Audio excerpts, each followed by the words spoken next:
Unlock the power of your data by transforming raw numbers into a clear visual story with a simple line graph in Excel. First, we need to tell Excel which data we want to visualize. Select the cells containing both your category labels, typically on the left, and your numerical data, ensuring you highlight all rows and columns you want to include in the graph. Now, navigate to the Insert tab on the Excel ribbon in the Charts group, locate and click on the line chart icon. You'll see several line chart options.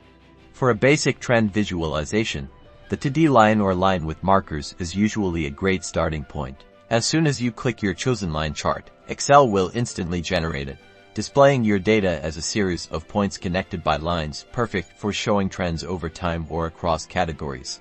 Let's make this graph even more informative. Click directly on the chart title to edit it. A descriptive title, like monthly sales performance, will make your graph immediately understandable to anyone viewing it.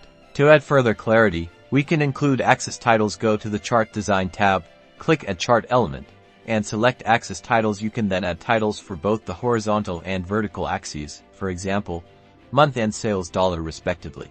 You can also customize the appearance of your lines, add data labels to show the exact value for each point, or adjust the legends to perfectly suit your presentation needs. Experiment with different colors and styles until your graph clearly and effectively communicates your data story.